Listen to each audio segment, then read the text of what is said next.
Good morning friends. कैसे आप सब लोग? आई होप कि अभी तैयारी बहुत अच्छी चल रही होगी। एंड टुडे हमारा सेकंड लेक्चर है रिवीजन सीरीज का।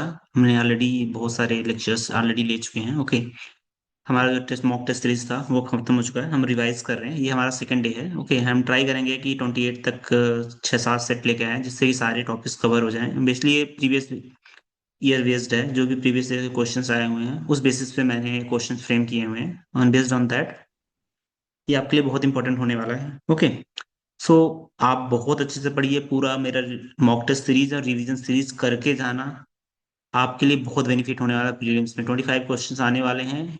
इतना मान के चलना कि बिल्कुल ही एग्जाम रिलेटेड मैंने पढ़ाया है। इसमें सारे क्वेश्चंस, हर एक टॉपिक को, हर एक चीज को बहुत अच्छे से एक्सप्लेन किया हुआ है। ओके, सो ये हमारा सेकंड लेक्चर है। एंड इससे पहले मैं कुछ बताना चाह रहा हूँ। हमारा जो डेली का मॉक टेस्ट हम कंडक्ट करवाते हैं टेलीग्राम चैनल पे। ओके, ये हमारा कल का मॉक टेस्ट था। उसमें जो कीडी करके थी, ये इन्होंने फर्स्ट निकाला है, डीजी कोई करके इनका सेकंड आया, एंड थर्ड प्लेस जो है दीपाली जी का आया। ओके, ये हमारा कंडक्ट का मॉक टेस्ट। अगर आपको अपना इंडिविजुअल परफॉर्मेंस जानना है, जिन लोगों ने मॉक टेस्ट अटेम्प्ट किया था, वो डायरेक्टली इस मॉक टेस्ट खत्म होने के बाद ऐसा कुछ लिंक आएगा।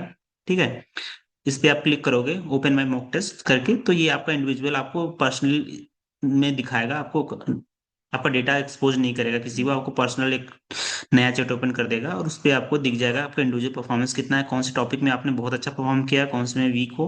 उस बेसिस पे आपको रिकमेंड करेगा कि आपको पढ़ना क्या चाहिए। ओके, एंड आपको टोटल नंबर ऑफ जितने स्टूडेंट अभी तक अटेम्प्ट किए उसमें आपकी क्या रैंक है, एंड इन टुडे के टेस्ट में आपकी क्या रैंक है। आज 9 बजे टेस्ट होगा, तो जरूर पार्टिसिपेट करिए इस चैनल पे। ओके, यहाँ पे जाकर के आप लोग ज्वाइन कर सकते हैं हमारे टेलीग्राम चैनल, बैंकिंग कॉन्कर नाम से है। आप सर्च करना बैंकिंग कॉन्कर आईटी डालना, तो आपको ये सर्च होकर आ जाएगा। ठीक है, एंड जैसे ही मॉक टेस्ट खत्म होगा, हमारा लीडर बोर्ड टोटल कितने अटेम्प्ट किए हुए हैं, कितने लोगों ने क्वेश्चन अटेम्प्ट किया है, उसका लीडर बोर्ड आ जाएगा। आप पीडीएफ में इसको डाउनलोड कर सकते हैं। और जो भी मॉक टेस्ट के क्वेश्चन है, टोटल 30 क्वेश्चन अभी भी लेके आ रहे हैं। मैंने इंक्रीज कर दिया 25 से 30, क्योंकि बहुत सारे स्टूडेंट का डिमांड था कि sir number of question increase करिए जिससे कि हमारी प्रैक्टिस बढ़ जाए। तो मैंने 25 से 30 कर दिया है। और 30 क्वेश्चन में रहेगा, आपका क्वेश्चन रहेगा with explanation and correct answer के साथ रहेगा। सो आप यहाँ से रिवाइज कर सकते हैं, डेली का पीडीएफ मिल जाएगा। ओके, तो इस वीडियो को सबसे पहले सबसे अच्छा यूटिलाइज करने का तरीका है कि जब भी स्क्रीन पे क्वेश्चन आए, आपको क्वेश्चन को पॉज करना है, खुद से सॉल्व करना है, एंड देन प्रोसीड फर्दर। कभी भी आप सिर्फ वीडियो को मत देखो, मैं तो यही रिकमेंड करूंगा, क्योंकि उससे आप देख लोगे बाद में भूल जाओगे। खुद से आप जब सोचोगे, एनालिसिस करोगे हर एक क्वेश्चन को, हर एक ऑप्शन को, तो आपको चीजें लॉन्ग टर्म के लिए याद रहती हैं। ओके, एंड हमें क्या करना है, याद करके चलना है, हमें समझना है, न कि रटना है या फिर जस्ट वीडियो को वॉच करना। ओके, तो ये रहा हमारा आपके स्क्रीन पे फर्स्ट क्वेश्चन। फर्स्ट क्वेश्चन हमारा आर्टिफिशियल इंटेलिजेंस बेस पे है। ठीक है, कह रहे हैं कि which of the following artificial intelligence is primary purpose of the heuristic function का। इसका फंक्शन का क्या है, सर्च एल्गोरिथम है। देखो यहाँ पे क्या है, सर्च एल्गोरिथम की बात कर रहे हैं, तो जरूर सी बात है कि सर्च की बात कर रहे हैं। तो कोई चीज जब सर्च करें तो हम क्या चाहते हैं, कोई चीज सर्च करें तो जितनी जल्दी हो सके वो मिल जाए, राइट। फास्ट डेटा का रिकवरी हो वहां से। तो इसका क्या फंक्शन है, इसका अगर आप थोड़ा सा एनालिसिस करोगे तो आपको समझ में आ जाएगा कि सर्च फंक्शन का क्या, सर्च एल्गोरिथम की क्या वैल्यू है, क्या मतलब होता है स्टोरी हेरिस्टिक फंक्शन का। ओके, आपको एक एग्जांपल देके बताता हूँ। आपने गूगल मैप आपने यूज किया होगा, राइट। गूगल मैप आपने यूज किया होगा, ठीक है। गूगल मैप आपने यूज किया होगा, उसमें होता क्या है गूगल मैप में कि जैसे ही आपने क्या किया कि कोई लोकेशन डाल, आप मान लो कि यहाँ पे खड़े हो, ठीक है, आप यहाँ से यहाँ जाना चाह रहे हो, लोकेशन डाला तो आपको 2-3 रूट ऐसे दिखाएगा, राइट। और एक ऐसे सीधे दिखा देगा। तो जिस दिखाएगा कि किसमें ट्रैफिक है, इसमें ट्रैफिक है या इसमें ट्रैफिक है, या फास्टेस्ट रूट ये है। तो जो भी फास्टेस्ट रूट है, इससे होगा क्या कि सर्च एल्गोरिथम आपका क्या करेगा, स्टोरिक फंक्शन भी यहाँ पे यूज हो सकता है, होता है, कि आपको बताएगा कि अच्छा ठीक है, आपको ये फास्ट है तो आपको क्या बचाएगा, सबसे पहले तो कॉस्ट बचाएगा, राइट। उसके बाद टाइम बचाएगा आपकी। कॉस्ट का मतलब कि आपका फ्यूल बचेगा। जब फ्यूल आप कम खर्च करोगे तो मतलब आपके जेब से पैसे तो कम खर्च होंगे, राइट, तो कॉस्ट बचेगा। तो मेन पर्पज यही है इसका स्टोरिक फंक्शन का, कि जो शॉर्टेस्ट पाथ है उसको फाइंड आउट करना। जैसे कि मान लो कि ए है, बी है, सी है, डी है, ठीक है, इस तरह से है। अगर इसको एज की वैल्यू अगर मैं 2-3 डाल दूं, इसका 5-7-8 डाल दूं इसको, तो ये इस रूट से फॉलो करेगा। ये कॉस्ट इसका यहाँ से यहाँ तक डेस्टिनेशन पे पहुंचने के लिए जो कॉस्ट लग रहा है वो लेस लग रहा है, राइट। तो यहाँ से यहाँ तक पहुंचने में जो कॉस्ट लगेगी वो बहुत कम लगेगी, तो वो ये रूट फॉलो करेगा और फाइंड आउट करेगा, इसलिए आपका कॉस्ट सेव करेगा। तो अब इसमें आप ऑप्शन पढ़ोगे तो क्या ऑप्शन सही है, to guarantee that the shortest path is always found. ये ऐसा नहीं है, ये गारंटी नहीं देता हमेशा शॉर्टेस्ट पास नहीं है। अगर मान लो कि यहाँ पे 1 है, ठीक है, यहाँ पे 2 है, तो और यहाँ पे 8 है, ठीक है। तो अगर देखोगे कि 2 8, तो सबसे पहले ए से स्टार्ट करेगा, 2 पे जाएगा। बट अगर यहाँ पे मैंने 10 कर दिया, तो फिर क्या करेगा कि ये फॉलो करेगा तो 12 हो जाएगा, राइट। या यहाँ पे मान लो 15 कर दिया, तो बी से डी जाने में 15 कॉस्ट लग रहा है, और यहाँ से यहाँ जाने में टोटल, यहाँ से यहाँ जाने में 15 कॉस्ट लग रहा था, ऐसा नहीं है। तो ये गलत हो जाएगा। To estimate the cost of the distance, हाँ डिस्टेंस का कॉस्ट एस्टिमेट करेगा तो current state of the goal state, कि यहाँ से जो करंट स्टेट है, यहाँ से यहाँ गोल स्टेट में पहुंचने के लिए जितना कॉस्ट लगेगा वो हमारा एस्टिमेट करता है ये हिस्टोरिक फंक्शन। ओके, तो करेक्ट आंसर हमारा इसका बी हो गया। To store all the previous value, to random select the next state, नहीं कन्वर्ट द सोर्स कोड, ये सब कुछ नहीं करता है ये सब। ठीक है, ये उसका पूरा एग्जाम्पल था जो मैंने अभी लेकर के आपको बताया है, कैसे कैसे काम करता है, कैसे इसका, कैसे ये एस्टिमेट करता है करेक्ट पाथ को, कैसे ये प्रॉमिसिंग पाथ देता है आपको, रिड्यूस करता है सर्च टाइम को, रिड्यूस करता है आपको कॉस्ट को, पूरा एक एक चीज इसमें लिखा हुआ है। आप लोग इसको पढ़ लेना, पीडीएफ मैं टेलीग्राम चैनल पे प्रोवाइड कर दूंगा। ओके, नेक्स्ट क्वेश्चन हमारा मेमोरी लोकेशन से है। ठीक है, विच of the following is correctly distinguish between static memory locations and dynamic memory locations. इसका आपको करेक्ट आंसर पता चल गया बी, फिर भी मैं एक्सप्लेन कर दे रहा हूँ। जैसे कि स्टैटिक मेमोरी क्या होती है, स्टैटिक मेमोरी में हम लोग कोई प्रोग्राम लिखते हैं, हम लोग लिखते हैं ना इंट ए, इंट ए सॉरी, इंट ए, इंट ए लिख दे रहे हैं। इंट ए का क्या मतलब हुआ कि मतलब ए में जो वैल्यू होगी वो इंटीजर टाइप की वैल्यू होगी, राइट। अब ए क्या है, एक तरह का वेरिएबल है, राइट। वेरिएबल है तो मतलब ये कुछ स्टोर करेगा वैल्यू, राइट, कुछ स्टोर करेगा। स्टोर कहाँ करेगा, मेमोरी में करेगा, राइट। तो जो मेमोरी में स्टोर किया, मान लो 10 दिया तो 10 मेमोरी में स्टोर किया, राइट। इसका मतलब ये हुआ कि ए की वैल्यू 10, तो ये एकदम हमारा फिक्स हो गया, राइट। अब ए की वैल्यू एग्जीक्यूशन टाइम में नहीं चेंज कर सकते, राइट। तो ये हमारा फिक्स मेमोरी लोकेशन हो गया, ठीक है, या जिसको बोलते हैं स्टैटिक मेमोरी लोकेशन। अब ये एग्जीक्यूशन टाइम में चेंज नहीं होगा। डायनेमिक मेमोरी लोकेशन क्या होती है, जो आपको एग्जीक्यूशन टाइम में मेमोरी को बढ़ाया घटा सकते हैं उस थ्रू दी मेलॉक के थ्रू। ठीक है, मेलॉक या कैलॉक का नाम सुना होगा आपने सी प्रोग्राम में ना, मेलॉक एंड कैलॉक के रूप में। तो वो के थ्रू क्या है आपका प्रोग्राम एग्जीक्यूशन टाइम के बाद में इसमें अकॉर्डिंग टू रिक्वायरमेंट हम एडजस्ट कर सकते हैं। ठीक है, इसका करेक्ट आंसर हमारा होगा स्टैटिक मेमोरी। इसका करेक्ट आंसर तो ऑलरेडी बी लिखा हुआ है, फिर भी आप लोग को बता दे रहा हूँ। Static memory location has a fix size determine, देखो फिक्स साइज मैंने बोला था, डिटरमाइन बिफोर एग्जीक्यूशन, एग्जीक्यूशन से पहले हम लोग इसको डिटरमाइन करते हैं, correct. Where dynamic memory location is allow the memory to be allocated during the execution. तो एग्जीक्यूशन के टाइम पे जो भी मेमोरी का रिक्वायरमेंट होगा उस टाइम पे हम लोकेट कर देंगे through the malloc and calloc के थ्रू। ओके, ये हमारा नेक्स्ट क्वेश्चन डीएमएस से which can not be directly perform the tuple relation calculus से। ठीक है, तो टपल रिलेशन कैलकुलस की बात कर रहे हैं ये लोग। ठीक है, कि कौन सा एग्जीक्यूशन हमारा परफॉर्म नहीं कर सकता। अब टपल रिलेशन कैलकुलेशन में आप लोग को समझना पड़ेगा टपल का मतलब क्या होता है, रो, राइट। हमारा जो रिलेशन कैलकुलेशन है, एक होता है डोमेन डीआरसी और एक होता है टीआरसी सीआरसी। ठीक है, टपल रिलेशन कैलकुलस को T is belong to something like that PT, PT या टीपी ऐसा रहता है, सॉरी टीपी आई थिंक रहता है। ठीक है, तो इसका क्या मतलब हुआ, ये हमारा बताता है ये नंबर ऑफ टपल्स, ये टपल की बात करता है। ठीक है, और ये कहता है कि कौन सा कंडीशंस लगा है। अब कोई भी चीज जब रिट्रीव करते हैं ना इससे, तो क्या होगा कि ये बताएगा कि क्या रिट्रीव करना है, कैसे रिट्रीव करना है, ये नहीं बताता। ठीक है, तो इसमें कंडीशंस अगर मैं बात करूँ तो टी बिलोंग टू टी, अगर मैं बोलूं कि पी, अगर किसी का मार्क्स निकालना है, मार्क्स इज ग्रेटर देन 100, ठीक है। तो इस तरह से ये क्या करेगा, एक पूरा कंडीशन बना देगा टपल रिलेशन कैलकुलस, उस बेसिस पे आपको रिट्रीव करेगा। ये क्या करता है कि आपको इसमें अपडेट करना है, डिलीट करना है, इंसर्ट करना है, ये कोई भी कंडीशन ओनली रिट्रीविंग का काम करता है, ये कोई भी कंडीशन नहीं परफॉर्म करता है। तो ठीक है, नॉट बी परफॉर्म, तो रिट्रीविंग डेटा ये तो करता है, इंसर्टिंग इंसर्ट वगैरह नहीं करता, तो यही इसका करेक्ट आंसर हो जाएगा, ये हमारा नहीं करता है tuple relation calculus. Okay, D is correct answer, inserting. Okay, ये पूरा पूरा जो मैंने एक्सप्लेन किया था उसी का पार्ट है। ठीक है, लास्ट ईयर क्वेश्चन में एक ऐसा कर ये वाला आया था 2024, 2024 जब मैंने पहली बार एग्जाम दिया था इसका, 2024 में। तो ये हमारा इस तरह का ये क्वेश्चन आया था कि ऐसा कुछ करके इसका मतलब क्या है, क्वांटिफायर जो ई है इसका क्या मतलब है, इसका ये पूछा था उस टाइम पे। ओके, आई थिंक 14 दिसंबर को एग्जाम हुआ था, 14 या 16 दिसंबर को 2024 में। ओके, तो ये पूरा है, आप इसको पढ़ लेना। नेक्स्ट क्वेश्चन है डिवीजन से, primary purpose are the domain constant. Domain का क्या मतलब हुआ, अनकॉन्स्टेंट का क्या मतलब, आप अगर इसको मतलब समझ लो तो आप क्वेश्चन कर लोगे। देखो दो चीजें होती हैं, एक होता है टपल, एक होता है डोमेन। टपल का मतलब होता है रो, डोमेन का मतलब होता है कॉलम। ठीक है, डोमेन का मतलब कॉलम, टपल का मतलब रो। ठीक है, अब कांस्टेंट का मतलब होता है रूल, रूल या रिस्ट्रिक्शंस बोल सकते हैं। ठीक है, रूल और रिस्ट्रिक्शंस। तो देखो, अब हम डोमेन की बात करें, डोमेन में क्या रिस्ट्रिक्शंस लगी। अब डोमेन मतलब नेम है, एज है, मान लो मार्क्स है, स्टूडेंट का निकाल रहे हैं तो मार्क है, ठीक है। मैंने उल्टा उल्टा लिख रहा हूँ क्या, बहुत ये, चलो ठीक है, ऐसे लिखते हैं इधर से, ठीक है। पता नहीं क्यों टेढ़ा टेढ़ा लिखा जा रहा है, ठीक है। अब नेम में मान लो मैंने अभिषेक लिखा, अभी लिखा, एज मान लो 29 लिख दिया, 20 लिख दिया, 29 लिख दिया, ठीक है।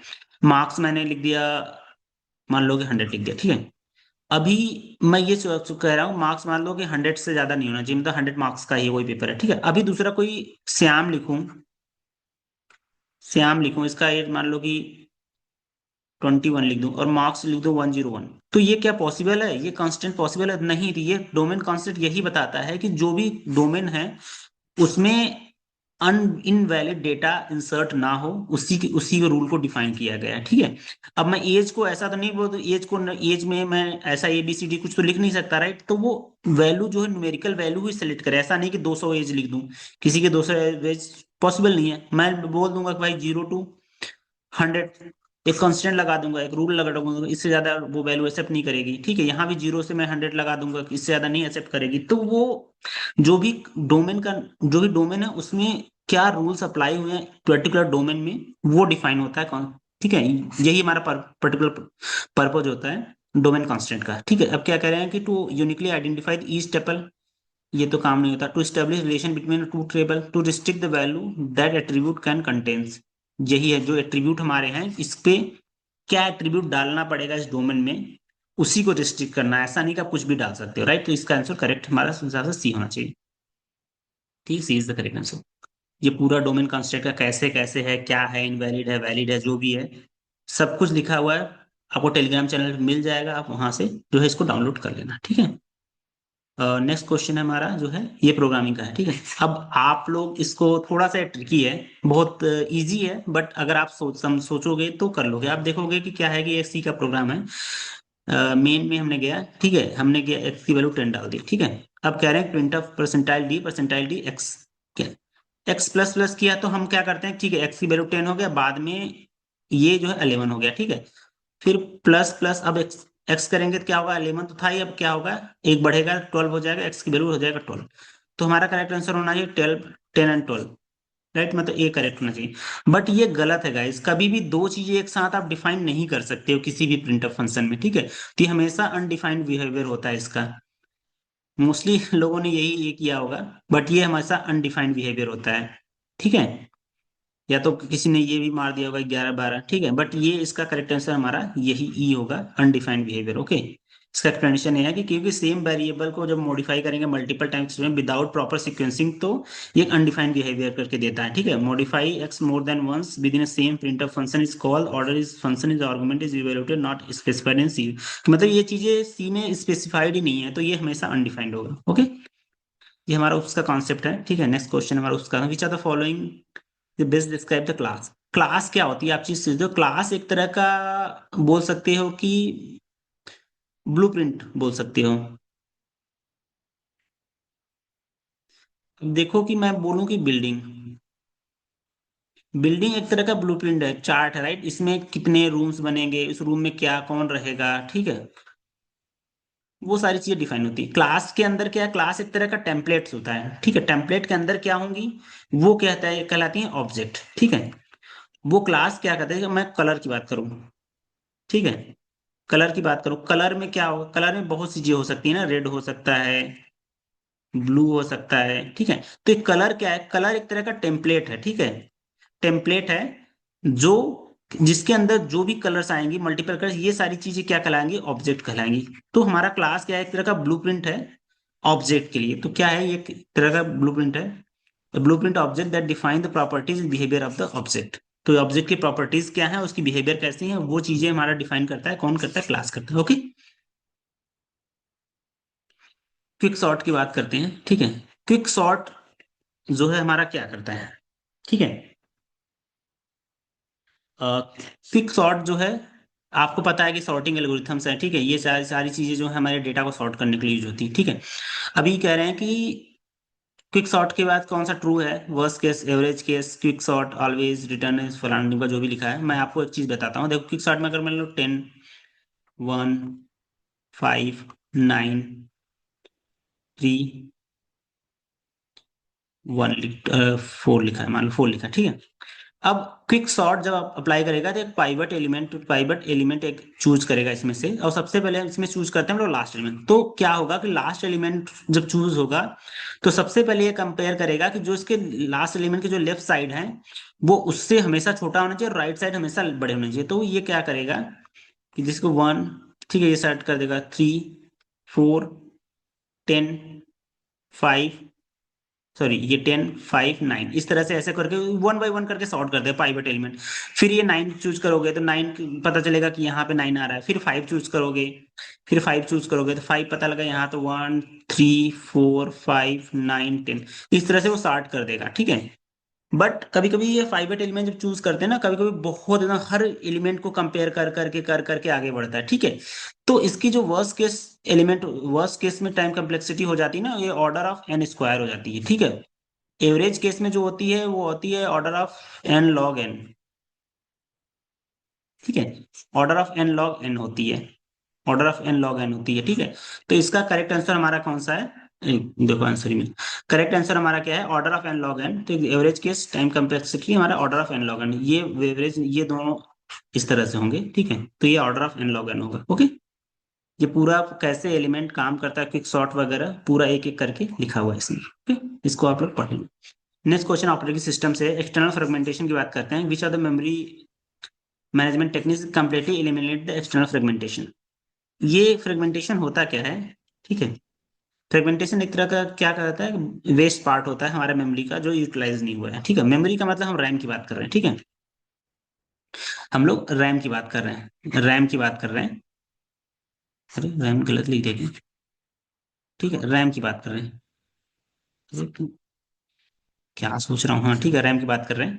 रैम में जो मेमोरी होती है उसमें जो वेस्ट पार्ट होगा, वेस्ट पार्ट का मतलब है जो यूटिलाइज नहीं हो पा रहा है, किसके द्वारा, प्रोसेस द्वारा यूटिलाइज नहीं हो रहा, उसी को हम लोग फ्रेगमेंटेशन बोलते हैं। एक्सटर्नल फ्रेगमेंटेशन क्या होता है, दो तरह का होता है फ्रेगमेंटेशन, एक होता है इंटरनल, एक होता है एक्सटर्नल, ठीक है। अब मैं एक एक करके एक्सप्लेन कर रहा हूँ। देखो अभी हमारे पास क्या है कि पेजेस हैं, ठीक है, पेज है ये। पेज का मतलब प्रोसेस है, प्रोसेस को हम को छोटे छोटे टुकड़ों में बांट तोड़ देना, वो उसी को पेज बोलते हैं, ठीक है। ये रैम है, ये भी हमारा डिवाइडेड है किसी साइज में, वेरिएबल है फिक्स साइज में। अब क्या है, मान लो कि ये हमारा बहुत अच्छे से 10 है, ठीक है। ये मान लो कि 12, 12, 12, 12, 12। अभी मान लो कि ये 8 है, ये 7 है, ये 10 है, ये 12 है।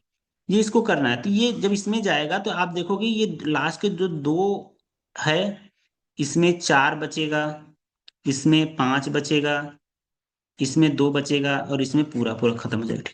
तो ये जो पार्ट है ना, ये चीजें, ये इसी को बोलते हैं इंटरनल फ्रेगमेंटेशन, मतलब ये अनयूटिलाइज पार्ट है, वेस्ट पार्ट, राइट, 5 2, इसी को बोलते हैं अनयूटिलाइज, मतलब कि इंटरनल फ्रेगमेंटेशन बोलते हैं, जो कि अनयूटिलाइज है, वेस्ट पार्ट है रैम में। तो हम रैम को वेस्ट क्यों कर रहे हैं, ऑलरेडी इतना महंगा है, और हम चाहते हैं कि ये सारा चीज बहुत ही अच्छे से यूटिलाइज हो, राइट। तो अब इसके लिए करते क्या है, उसके लिए हम लोग fix size variable, fix fragmentation करते हैं, फिक्स साइज में ब्रेक करते हैं मेमोरी इसको। उसके पहले मैं बताता हूँ आपको कि एक्सटर्नल फ्रेगमेंटेशन अभी क्या है, कि मान लो कि 15 का आ गया, ये ठीक है। या मान लो कि एक 10 का और आ गया, एक 10 पेज है जिसके साइज 10 है, वो भी इसको अलग कर। अब देखो कि यहाँ पे एक 2 बचा था, यहाँ पे कितना बचा, 4 बचा था, यहाँ पे 6 बचा था। 6 4 10, 2 12, 2 14। हमारे पास 14 मेमोरी एलोकेशन एलोकेटेड है, और 10 को एलोकेट करना। बट क्या आप 10 यहाँ पे फिट कर सकते हो, डाल सकते हो रैम में प्रोसेस एग्जीक्यूट करने के लिए? नहीं डाल सकते इस पेज को यहाँ पे, क्योंकि अलग अलग जगह पे, इसी को बोलते हैं एक्सटर्नल फ्रेगमेंटेशन, ठीक है। कंप्लीटली रिमूव कौन करता है, मैं आपको बता रहा हूँ। देखो अब क्या करते हैं हम लोग कि जब इसको एलिमिनेट करना है हमें, फ्रेगमेंट एक्सटर्नल फ्रेगमेंटेशन को, कि हम सारा चीज यूटिलाइज कर सकें, तो इसमें करते क्या है कि रैम जो होती है हमारी, उसको एक फिक्स साइज में कर सकते हैं, कर देते हैं, ठीक है। अब ये जो है 5 है, इसको 5 है, इसको 5, इसको 5, इसको 5 कर देते हैं, ठीक है। ऐसे ऐसे करते हैं। अब इंटरनल में जो हमारा पेजेस होते हैं ना, उसको भी सेम रैम के फिक्स साइज से 5 5 5 5 ऐसे करके तोड़ते हैं। तो ये सब एकदम फिट होता है। तो इसमें क्या होता है ये सब फिट होता है। मान लो कोई चीज यूटिलाइज नहीं है, ये चीज खाली पड़ गई, ये तो फिक्स होता है। अब यहाँ पे देखो कोई भी चीज वो नहीं है, कोई भी चीज बचा नहीं है, राइट, कोई भी चीज बचा नहीं। इसका मतलब ये हुआ कि यहाँ पे जो इंटरनल फ्रेगमेंटेशन है वो जीरो हो गया। जीरो तो नहीं हुआ क्योंकि लास्ट वाला पार्ट अगर मान लो खाली रह गया किसी वजह से, या मान लो कि यहाँ पे कुछ और प्रोसेस आ गया और वो इसमें एलोकेट नहीं हुआ, तो ये लास्ट का थोड़ा सा बच जाता है, ठीक है। तो वो यहाँ पे इंटरनल फ्रेगमेंटेशन तो रहेगा, थोड़ा बहुत रहता है। Inter external fragmentation, but external fragmentation किसके कारण होता है? मेमोरी अवेलेबल है फिर भी यूज नहीं हो रहा है, लेकिन यहाँ पे मेमोरी ही नहीं अवेलेबल है तो यूज कहाँ से होगा? तो मतलब ये चीज तो कम्प्लीटली होगा। और इसी प्रोसेस को क्या बोलते हैं हम लोग? पेजिंग बोलते हैं। जो ये फ्रेगमेंट करते हैं इसी को पेजिंग बोलते हैं। तो इसका जो है हमारा करेक्ट आंसर ये पेजिंग ही होगा। ओके,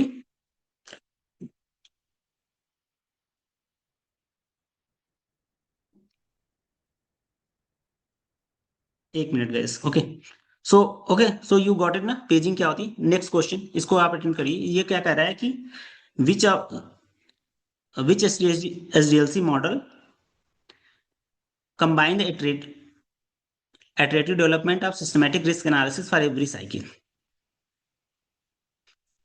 ओके, सो ये क्या कह रहा है कि which SDLC model combine the iterative model with systematic risk analysis in every cycle.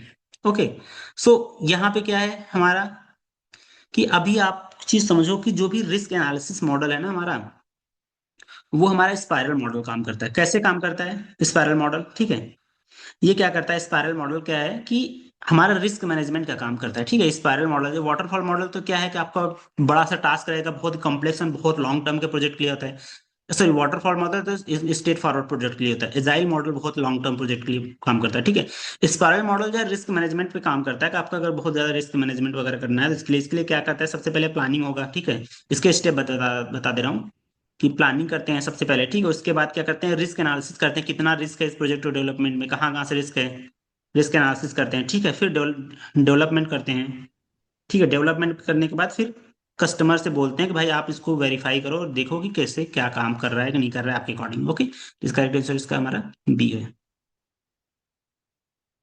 Okay, networking का क्वेश्चन है। नेटवर्किंग का क्या क्या बोल रहा है कि what happen when the TTL value of an IP reaches to zero before reaching its destination. देखो टीटीएल क्या है? Time to live. देखो अब क्या है कि हमारे पास कोई लोकेशन ए है, यहाँ से बी है। ठीक है, अब राउटर मान लो कि एक दो तीन चार, ठीक है, यहाँ पे एक, यहाँ पे राउटर, यहाँ पे पांच भी राउटर होगा। ठीक है, यहाँ से ऐसे जाना है। ठीक है, अब हमने कोई पैकेट यहाँ से भेजा, यहाँ पे गया, इस पे एक ना टीटीएल लगा देते हैं। ठीक है, अब टीटीएल कितना देगा? एक दो तीन चार पाँच, टीटीएल 5 होगा। जैसे ही इस राउटर पे पहुंचेगा, क्रॉस करेगा, इसके टीटीएल घट जाएगा। ठीक है, यहाँ पे घटेगा 3 हो जाएगा, यहाँ पे घटेगा 2 हो जाएगा, यहाँ पे घटेगा 1 हो जाएगा, यहाँ पे जैसे आएगा 0 हो जाएगा टीटीएल। ठीक है, जैसे ही 0 हो गया इसका मतलब कि हमारा पैकेट जो है पहुंच गया डेस्टिनेशन बी पे। इन केस पैकेट जो है नहीं पहुंचा डेस्टिनेशन पे, मान लो कि यहाँ से कोई और हमारा राउटर है, 5 है, यहाँ पे 6 है, इधर पे गया, फिर इधर पे ऐसा कुछ करके है, इधर पे फिर पहुंचना है ऐसे, या फिर कुछ और लगा हुआ है और यहाँ से ये मुड़ गया इधर, तो क्या होगा? यहाँ पे जैसे पहुंचेगा, यहाँ पे पहुंचेगा, एक बचेगा, यहाँ पे 0 होगा। जैसे ही 0 होगा, ICMP, internet control messaging protocol जो है टाइम एग्जॉस्ट हो जाएगा, एक एग्जॉस्ट मैसेज जनरेट करेगा और इस सेंड कर देगा सेंडर के पास कि ये जो है हमारा टाइम एग्जॉस्ट हो गया है, डेस्टिनेशन पे नहीं पहुंचा है। जिससे कि ये क्या है, एक्नॉलेजमेंट भी नहीं भेजेगा अगर आपके पास पैकेट नहीं पहुंचा है डेस्टिनेशन पे तो। ओके, तो ये यही क्वेश्चन कर रहा है कि क्या है वैल्यू रीचेज जीरो तो क्या होगा। ठीक है, तो पैकेज इज रीट्रांसमिट ऑटोमेटिकली नहीं ट्रांसफर होगा जब तक कि ये आईसीएमपी पैकेट उसको नहीं जाएगा। Router forward the packet with TTL zero, ऐसा कुछ नहीं करेगा। ठीक है, packet is discarded, packet discard हो जाएगा। क्यों डिस्कार्ड करते हैं मैं बता रहा हूँ कि क्योंकि कभी कभी होता है कि देखो हर एक राउटर से जब गुजरता है, बैंडविथ होती है उस राउटर की कि आप इतना ही प्रोसेस कर पाते हैं। अननेसेसरी पैकेट आप अगर राउटर के अंदर डालोगे, डेस्टिनेशन पे डालोगे, उस पाथ पे, तो होगा क्या कि बहुत सारे पैकेट्स अननेसेसरी हैं, वो क्या करेंगे? बैंडविथ कंज्यूम करेंगे, जिससे क्या होगा कि आपका ट्रांसफर बहुत स्लो हो जाएगा, कम्युनिकेशन बहुत स्लो होगी। ओके, तो इसलिए हम लोग पैकेट डिस्कार्ड कर देते हैं कि आपको राउटर फ्री हो जाए, बैंडविथ आपका फ्री हो जाए। Okay, and ICMP packet time existed exceeded message is generated. Okay, तो ये मैसेज जनरेट होगा टाइम एक्सीड का और वो सेंडर के पास चला जाएगा, then sender will resend the message. Okay, इसका कैरेक्टर हमारा सी है। उप्स के कॉन्सेप्ट है, कंस्ट्रक्टर की बात कर रहे हैं। ठीक है, इमीडिएट सुपर क्लास की बात कर रहे हैं। ठीक है, अब देखो कि होता क्या है कि मान लो कि कोई एनिमल का क्लास बनाया मैंने, ठीक है, एनिमल का कोई क्लास बनाया, उसके बाद मैंने डॉग का क्लास बनाया, डॉग का, ठीक है, उसमें एनिमल से इनहेरिट करते हैं सुपर लगा करके, ठीक है। अब मैंने तो बता दिया इसका सुपर होता है, ठीक है।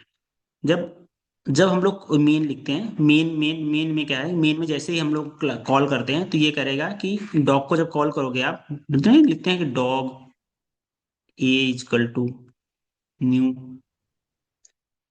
डॉग करके, ठीक है। तो ये क्या है, कंस्ट्रक्शन क्रिएट किया, ऑटोमेटिक कंस्ट्रक्शन नहीं क्रिएट किया है, तो ये ऑटोमेटिक इस डॉग के लिए कंस्ट्रक्टर क्रिएट करेगा विद सुपर क्लास। क्या करेगा, उस चीज को, एनिमल की प्रॉपर्टीज को क्या करेगा कि इमीडिएट सुपर क्लास, जो इमीडिएट सुपर क्लास जो भी है, पेरेंट क्लास जो है, वहां से ही जो क्या करेगा, प्रॉपर्टीज को इनहेरिट करेगा इन डॉग में। तो ये हमारा कीवर्ड जो सुपर यूज होता है वहां पे, ठीक है।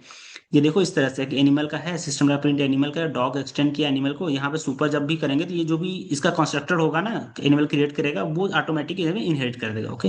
इसमें ये पूरा एकदम कैसे कैसे किया है, क्या किया है, कैसे, देखो न्यू कंस्ट्रक्टर किएगा, डॉग को कॉल द इमीडिएट जो सुपर क्लास है एनिमल का कॉल करेगा, ठीक है, back to the dog constructor remaining and output आपको दे देगा इस तरह से। नेक्स्ट क्वेश्चन है एचटीटीपी रिक्वेस्ट का, ठीक है। कुड नॉट फाउंड, जब कोई रिसोर्स नहीं फाउंड होता है एचटीटीपी रिक्वेस्ट में तो क्या होगा कि page not found. Page not found का हम लोग क्या करते हैं, मैसेज कहता है, ये होता है 404 होता है, ठीक है, पेज नॉट फाउंड का इसका करेक्ट आंसर है। ये बाकी चीजें देखो, इंटरनल पेज कोई इशू है आपके कोड में ही, इंटरनल इशू है, ठीक है। अब आपको मैं एक चीज दिखा रहा हूँ, ये चीजें बहुत अच्छे से पढ़ लेना कि HTTP status code last year पूछा गया था, ठीक है। तो ये पूरा का पूरा कि 200 पे क्या होता है, जब रिस्पॉन्स ओके, आपको एग्जैक्टली रिस्पॉन्स मिल गया है तो क्या होगा, ठीक है। और फिर क्या है, 303 पे move permanently, bad request, unauthorized access forbidden, page not found, internet bad request, service unavailable, okay. And 404 gateway time out. ऐसे एक चीज और याद रखना, देखो दो चीजें, बैड रिक्वेस्ट है एक, और यहाँ पे भी एक बैड रिक्वेस्ट है, बट दोनों का कोड अलग है। बट याद रखना कि ये जो 400 आता है ये क्लाइंट साइड से आता है, ये सर्वर साइड से रहता है, ठीक है। 502 आएगा जब, तो ईमेल से है, प्रोटोकॉल से, which protocol user access and synchronize the email access in multiple devices, ठीक है, keeping the message on the mail server. देखो कोई मेल का सर्वर है और मल्टीपल डिवाइसेस यहाँ से कनेक्टेड हैं, ठीक है, एक डिवाइसेस यहाँ पे, एक डिवाइसेस यहाँ पे डिवाइसेस, ठीक है। सिंक्रोनाइज करना है, यहाँ पे जो होगा, यहाँ पे सिंक्रोनाइज करना, सारे सिस्टम में सिंक्रोनाइज होना चाहिए मल्टीपल डिवाइसेस में, और मेल हमारा मेल सर्वर पे होना चाहिए, ठीक है। ये हमारा करता है इंटरनेट मैसेजिंग एक्सेस प्रोटोकॉल का काम है, ठीक है, ये काम करता है। एसएमटीपी क्या करता है, मैसेज को सेंड करना, पॉप क्या करता है, मैसेज यहाँ से डाउनलोड करना और यहाँ पे सर्वर पर डिलीट कर देना। एफटीपी तो क्या, फाइल ट्रांसफर, टेलनेट क्या है, रिमोट कंट्रोल की यूज होता है हमारा। टेलनेट का पोर्ट बताना है, 23 होता है क्या, एफटीपी का 21, पॉप का बताना 110 होता है, एसएमटीपी का बताना, आप लोग बताना कैसा क्या है, ठीक है। मैं इसलिए बार बार आपको रिवाइज कर रहा हूँ कि क्वेश्चन आए हुए हैं, और इसीलिए आपको बताता हूँ कि ये चीजें आप पढ़ लो, याद कर लो, जो कि आपके लिए बहुत अच्छा होने वाला है, बहुत बेनिफिट होने वाला है, ठीक है। Now let's go to next question, access control model को, ठीक है, एक्सेस कंट्रोल मॉडल को, ठीक है। In banking application and employ design permission based job role, ठीक है, कि जॉब रोल जो है डिजिग्नेशन बेस्ड है। जैसे भी हमें भी पता है कि अगर आप क्लर्क हो तो आपका कुछ डिजिग्नेशन रहेगा, आप अगर पीओ हो तो कुछ होगा, ठीक है। अगर आप बैंक मैनेजर हो तो आपका रोल कुछ और होगा। हर हर ब्रांच में हर बंदे का, जैसे टेलर है, ब्रांच मैनेजर है, ऑडिटर है, सबके अलग अलग रोल्स हैं, ठीक है। तो ये कौन सा एक्सेस कंट्रोल मॉडल, अगर आप इसके लास्ट टू लास्ट वीडियोस में मैंने जो है बड़ा अच्छे से बताया था आप लोग को, ये लास्ट का क्वेश्चन आया हुआ है, ठीक है। ये डिस्क्रिशनरी एक्सेस कंट्रोल होता है, ये मैंडेटरी एक्सेस कंट्रोल होता है, ये रोल बेस्ड एक्सेस कंट्रोल होता है, ये जीरो ट्रस्ट होता है। जीरो ट्रस्ट में किसी पे ट्रस्ट करना नहीं है, आपको ऑलवेज वेरीफाई करना है। ये हमारा एक करेक्ट आंसर है, रोल बेस्ड एक्सेस कंट्रोल, ठीक है। ये मैंडेटरी एक्सेस कंट्रोल है, कुछ ना कुछ जो सिस्टम डिफाइंड एक्सेस होती है वो आपको मिलना ही मिलना है, ठीक है। तो एक्चुअली ये किसका करेक्ट आंसर में आ रहा है, RBAC, role based access control, okay. ये टेम्पलेट देखो, टेम्पलेट हम क्यों क्रिएट करते हैं, टेम्पलेट इसलिए क्रिएट करते हैं कि ड्यूरिंग द रेंडर टाइम पे हम मल्टीपल जगह पे इसको रीयूज कर सकते हैं, ठीक है। तो यही कर इसका करेक्ट आंसर है कि to store the document but not render until activated by the JavaScript. जब ये एक्टिवेट हो जाएगा, रेंडर हो जाएगा, तो मल्टीपल लोकेशन पे आप इसको डायरेक्टली टेम्पलेट को यूज कर सकते हो, सेम टेम्पलेट को मल्टीपल लोकेशन पे, ओके।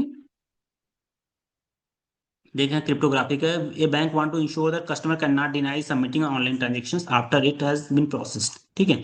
अब ये कह रहे हैं कि जैसे कि कभी कभी होता है ना कि कस्टमर बोलता है मैंने कोई ट्रांजेक्शन सबमिट नहीं किया है, मैंने कोई डेटा नहीं डाला है, ट्रांजेक्शन क्रिएट नहीं किया, फिर भी मेरा पैसा डिडक्ट हो गया, राइट। तो ये कौन इंश्योर करता है कि नहीं, आपके साइट से ही जो है हमारा जो है चीजें हुई हैं आपके साइड से ही, सारी चीजें हुई हैं, ठीक है। ये कौन डिनाई करता है, अरे कौन इंश्योर करता है, बताइए आप लोग। मैंने इसको दसों बार आप लोगों को पढ़ा रखा है कि ये क्या करता है, कैसे करता है, ठीक है। एक एक चीज बहुत अच्छे से बता रखा है।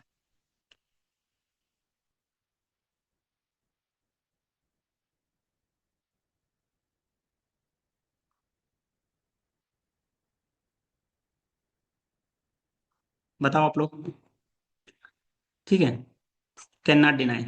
ये मैंने बताया था आपको, नॉन रिपोर्टेड डिजिटल सिग्नेचर्स की बात की थी, राइट। दो चीजें होती हैं डिजिटल सिग्नेचर्स में, एक नॉन रिपोर्टेशन होती है, एक जो है सिक्योरिटी होती है, ठीक। तो नॉन रिपोर्टेशन क्या करता है कि सेंडर या कोई भी जो भी सेंडर होगा वो हमेशा उस चीज को डिनाई नहीं कर सकता, नहीं नहीं मैंने ये चीजें नहीं की हैं, ये उसी चीज को इंश्योर करता है, ठीक है।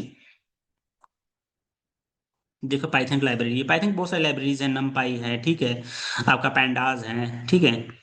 तो ये कह रहे हैं क्लासिफिकेशन, रिग्रेशन, रिग्रेशन किस में होता है, मशीन लर्निंग वगैरह में, एआई में करते हैं, राइट। क्लस्टरिंग किस में करते हैं, मॉडल इवेल्युएशन किस में करते हैं। याद रखना ये सब सब चीजें ना स्काई की लर्न में करते हैं हम लोग, जो है, ठीक है। इसका करेक्टनेस ये है, लास्ट ईयर कुछ ऐसा क्वेश्चन आया था स्काई किट लर्न से कि कुछ मशीन लर्निंग से, तो मैंने उस तरह से क्वेश्चन फ्रेम करने की कोशिश किया हुआ है, ठीक है।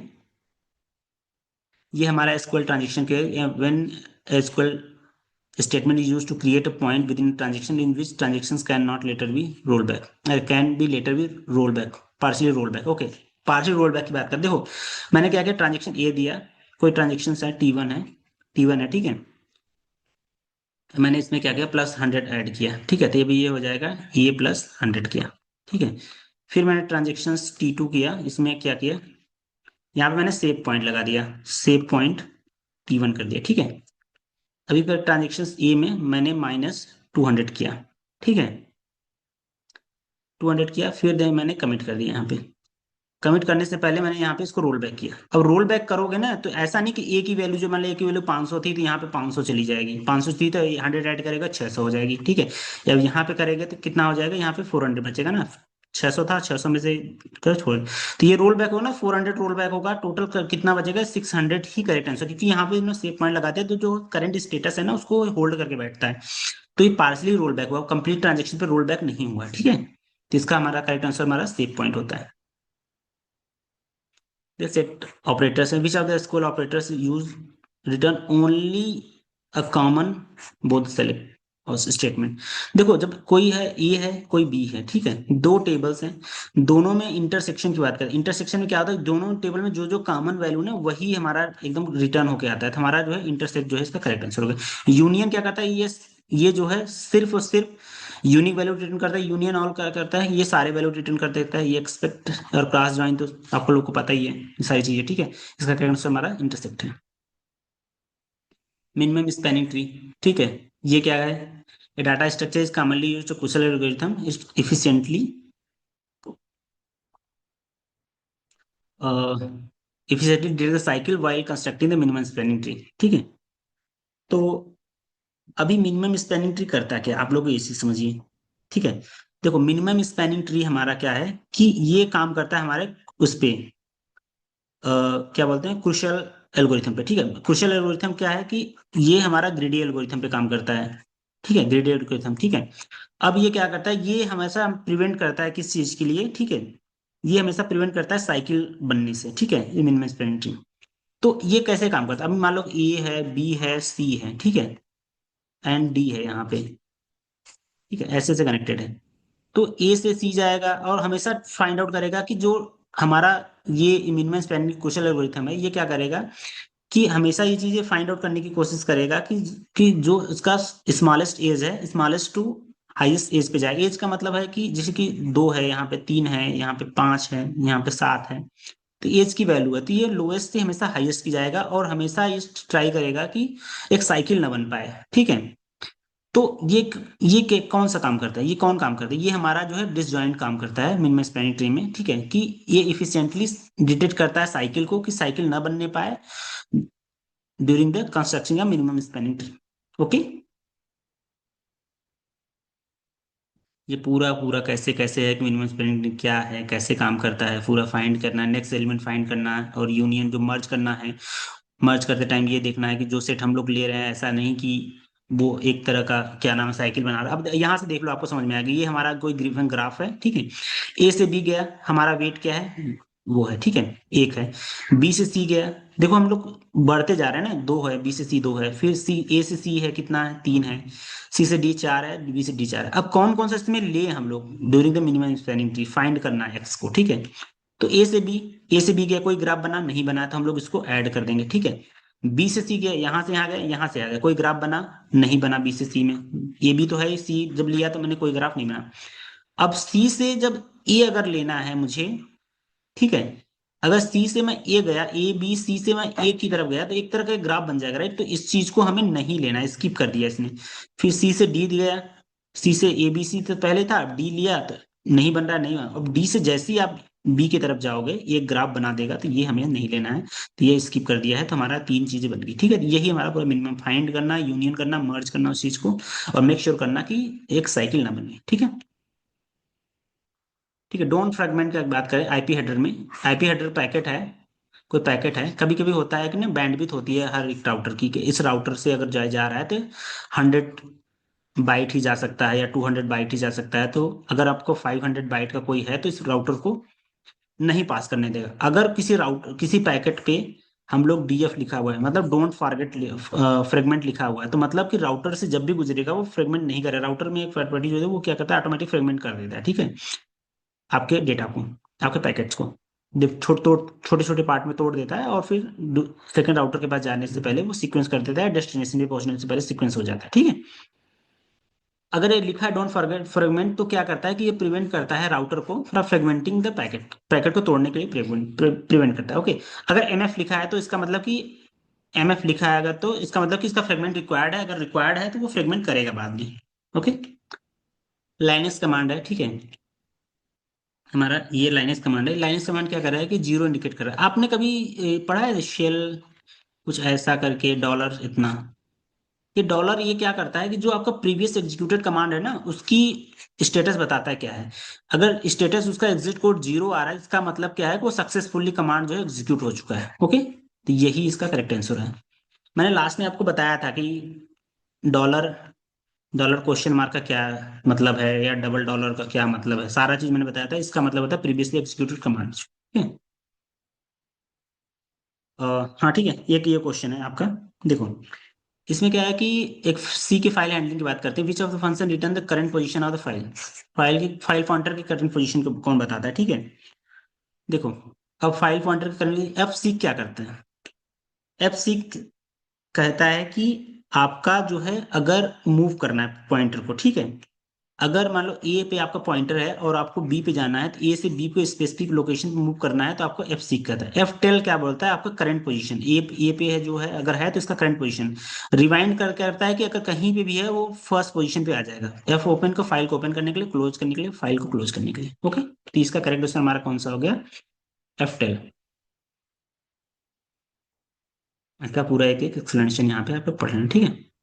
ये हमारा 24वां, ठीक है, 24 क्वेश्चन है। Which are the primary purpose of acknowledgement number. Acknowledgement number का क्या मतलब है कि एक्नॉलेजमेंट, एक देखो एक्नॉलेजमेंट नंबर क्या रहता है, जैसे कि मैंने एक ए से बी को कोई पैकेट भेजा, ठीक है, बी ने क्या किया, एक्नॉलेजमेंट दिया, तो बी का मतलब ये नहीं कि आपका पैकेट जो है एक पैकेट यहाँ पे पहुंच गया, ठीक है, ऐसा नहीं है। बी रिक्वेस्ट करेगा, एक्नॉलेजमेंट करेगा, आप दूसरा पैकेट मुझे भेजिए, तो नेक्स्ट पैकेट की रिक्वायरमेंट के लिए एक्नॉलेजमेंट भेजता है, न कि जो प्रीवियस पैकेट पहुंच गया, ठीक है।